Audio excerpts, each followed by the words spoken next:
ગોરવા વિસ્તારમાં રહેતી મહિલાની હત્યાનો ભેદ પોલીસે ઉકેલી કાઢ્યો હતો. ચોંકાવનારી બાબત સામે આવી હતી કે મોટી બહેન દ્વારા જ નાની બહેનની હત્યા કરાવી હતી. પોલીસે બંનેની ધરપકડ કરી છે. વડોદરા શહેરના ગોરવા વિસ્તારની આમ્રપાલી સોસાયટીમાં રહેતી 36 વર્ષીય પરિણીત મહિલા અજીજા બાનુ ઇસ્માઇલ દેવાનની દુપટ્ટાથી ગળું દબાવી હત્યા અંકોડિયા ગામના ખેતર પાસે થઈ હતી.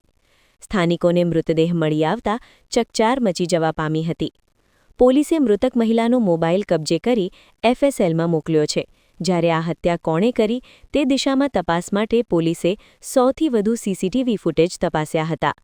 CCTV અને હ્યુમન સોર્સની મદદથી પોલીસ હત્યારા સુધી પહોંચી હતી. આ સમગ્ર બાબતે વડોદરા જિલ્લા પોલીસ વડા સુશીલ અગ્રવાલ દ્વારા જણાવ્યું હતું કે પોલીસને હ્યુમન સોર્સ તથા CCTVની મદદથી જાણવા મળ્યું હતું કે આરોપી મૃતકના મોટી બહેન સાથે પરિચિત છે. પોલીસ દ્વારા મોટી બહેનની પૂછપરછ કરવામાં આવી હતી. સાથે સાથે આ યુવક ઝોમેટોના નોકરી કરતો હતો, જેથી ઝોમેટોના રિજનલ અધિકારી સાથે વાત કરીને તમામ રાઇડર્સની ડિટેલ બહાર કાઢવામાં આવી હતી.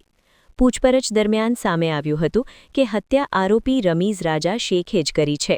તેઓના મોટિવ બાબતે સામે આવ્યું હતું કે રમીઝ રાજા છે તે મોટી બહેન ફિરોઝ બાનુ ઉર્ફે અનીશ દેવાન સાથે 5 વર્ષથી રિલેશનશિપમાં હતો અને મોટી બહેનના કહેવાથી નાની બહેનનું મર્ડર કર્યું છે. વધુ પૂછપરછમાં પોલીસને ડોક્યુમેન્ટ હાથ લાગ્યા છે, જેમાં ફિરોઝ બાનુ દેવાન તરફથી પોતાની બહેનની લાઇફ માટે લાઇફ ઇન્સ્યોરન્સની પોલિસી લેવામાં આવી હતી. 8મી નવેમ્બરના રોજ આ 40 લાખ રૂપિયાની લાઇફ ઇન્સ્યોરન્સની પોલિસી લેવામાં આવી હતી અને એ પછી પોતાના ઓળખીતા રમીઝ રાજાને વારંવાર પોતાની બહેનનું મર્ડર કરવા માટે દબાણ કરતી હતી. અગાઉ પણ પ્રયત્નો કર્યા હતા. ત્રીજી વખત પોતાની બહેનને શ્રમ કાર્ડ બનાવવાના બહાને રમીઝ રાજા પાસે મોકલી હતી. અંકોડિયા કેનાલના પાછળના અંધારાવાળા વિસ્તારમાં લઈ જઈ તેના દુપટ્ટાથી મહેરનું કૃત્ય કર્યું છે. સમગ્ર બાબતે પોલીસે બંને આરોપીઓની ધરપકડ કરી છે. વડોદરા જિલ્લા પોલીસ વડા સુશીલ અગ્રવાલ દ્વારા આ સંદર્ભે વિગતવાર માહિતી આપી હતી. ફિરોઝા બાનુ છે તે પણ મેરિડ છે અને આ જો અજીના બાનુ છે, અજીના બાનુ મુસ્તફા દિવાન, એમના પણ ભૂતકાળની અંદર 3 વખત લગ્ન થઈ ચૂક્યા છે. નહીં, રમીઝ રાજાની કોઈ હિસ્ટ્રી એવી રીતેની નથી અને આ ફિરોઝા બાનુ અને રમીઝ રાજા બંને ભેગા મળીને જ આ પ્લાન બનાવ્યું હતું. 28 નવેમ્બરની રોજ આ ઇન્સ્યોરન્સ પોલિસીની પ્રથમ કિસ્ત એમના દ્વારા જમા કરાવવામાં આવી છે. Police has also recovered those document અને આ જો ફિરોઝા બાનુ દિવાન છે એમના પોતાની સિસ્ટર સાથે ઘણા બધા ઝઘડાઓ દરરોજ થતા હતા.